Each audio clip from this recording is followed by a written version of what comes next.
तो क्या हाल बा भाई लोग, हमारा न्यू ब्लॉग में आपका स्वागत है। आज हम जाए वाला बनी औरंगाबाद नवीनगर। तो चलिए आप सभी के साथ हम वीडियो में हम दिखावत नहीं काहे कि हमारे गुरुजी के साथ में जाके एथी में जग में तो चली जा क्या होता है रउआ सभी के हम दिखावत नहीं कैसे कैसे हमने के सफर करते नहीं जा। तो हो रही हमारे गोल्डन भैया का फोन अगर कि प्रद्युमन 4 बजे तैयार हो जी तो 4 बजे के जगह पे हम 7 बजे तैयार होकर लगनी है। तो तैयार होकर जूता मुझे जैसे हम पहने लगनी है, जूता वही छोट होते रहे तब भैया का हम जूता मंगनी है। तो भैया कहते हम जूता ना दे, लेकिन तब वो बरियारी कह के जूता उनका से लेनी है, पहना नहीं है, पहन के तब घर से हम चल देनी है। तब कैमरा के बैग उठाई के हम स्टैंड वगैरह उठाई के हम घर से जब खेने पे उतरे लगनी है तो भाभी कहते कि कुछ खा लो तब जाइए। तो हम कहने ना जल्दी चला, लेट होता है।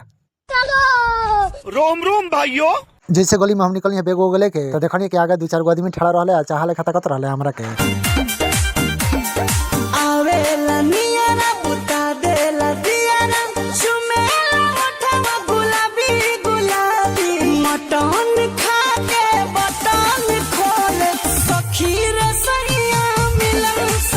जैसे गांव के बहरी निकलनी है पर रोड पे तो देखनी राजा भाई दुकान खोले रहा, माल वगैरह गिरैले रहा, यानी पेप्सी भइल, पानी भइल, कोको कोला भइल, थम्सन भइल, ये कुल गिरैले रहा देश भर के बेचत रहा। मुझे राजा भाई के दुकान के खड़ा रहने तो हमारे गोल्डन भैया आ गए है खनिया के एकदम चश्मा उश्मा लगाई के एकदम शाहरुख खान बन रहा है हमारे भैया।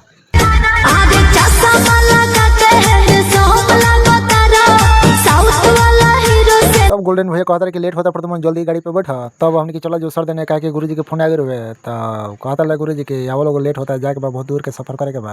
तो हमने वजह से चल दिया नहीं जा।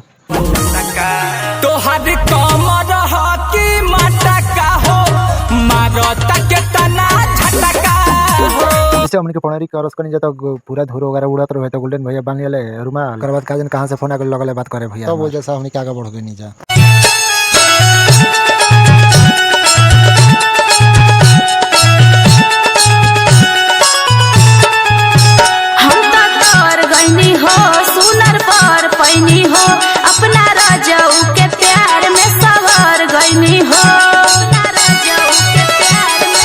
जैसे हमने के डुमरा पहुंचे जा गाड़ी वजह खड़ा कर नहीं जा ओकर बाद गाड़ी उड़ी खड़ा कई के आगा पट्टी बढ़ाए लगन जा। तले सुने में आला कि गुरुजी के गाड़ी आगुल भी स्टेशन ओकर बाद हमने के गाड़ी के सफर करे लगन जा। ओकर बाद रोवा सब के आगे देखावत नहीं जैसे गुरुजी के गाड़ी हमने के आई ओकर बाद हमने के गाड़ी में बैठने जा। ओकर बाद हमने के आगा पट्टी चले लगन जा। ओकर बाद देखनी के गाड़ी में हम पंडित जी काशी से चल के आ रहनी जा, बनारस से चल के आ रहनी जा, तो लगनी है जा। ओकर बाद गोड़ ला के ओकर बाद आगे के सफर में चल दिया जा। खनी के गुरुजी लिए रहनी अंगूर तो गुरुजी का कहानी है कि प्रद्युमन अंगूर खइबा तो हम कहनी काहे ना गुरुजी हमरे अंगूर बहुत फेवरेट जे फल है हमरो अंगूर ही थोड़े हम पीछे बानी बोगी में कुछ चुभलावत रही बैठ के तो लगनी हम अंगूर खाए।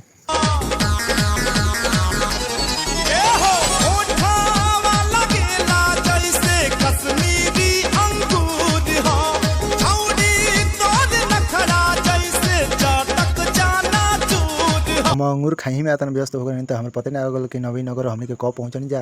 हम अंगूर खाते हम आतन व्यस्त हो गए कि रातें हो गई कब नवीनगर में हमने के पहुँचनी जा हमें पता नहीं चला। तब जब नवीनगर में हमने के पहुँचनी जा देखनी कि गुरुजी के उतरे से पहले गोल्डन भैया हमारे उतर गए। ओकर बाद गुरुजी के दर प्रणाम गाँव घर जतना रहा नवीनगर के सब नमस्कार प्रणाम कुल करे लगल, सब आदमी गोड़ पे गिरे लगल, गुरुजी के सब सेवा सत्कारी होके लगल। बन के तेरा सेवक तेरे द्वार पे रहूं, सर को मैं झुकाऊं, पूजा तेरी करूं।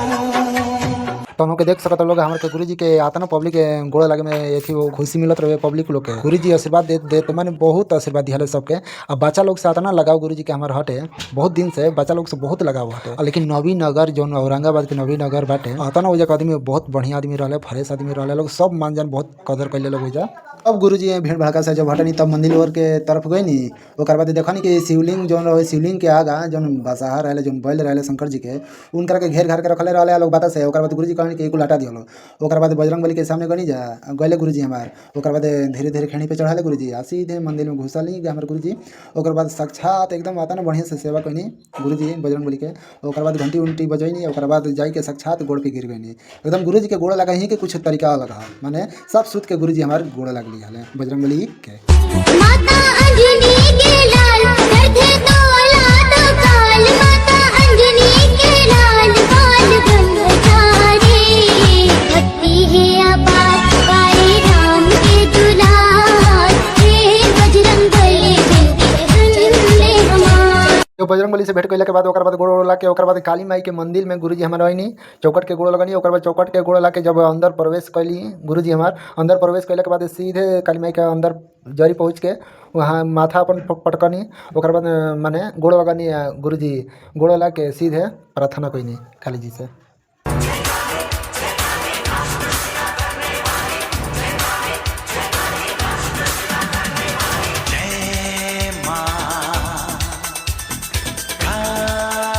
सब गुरुजी काली जी के दर्शन करके ओकर बाद जब निकलनी मंदिर से ओकर बाद देखनी कि एने ओने बहुत अंधेरा रहे एने ओने झाँकत रहनी। तब ओकर बाद निकलनी बहरी।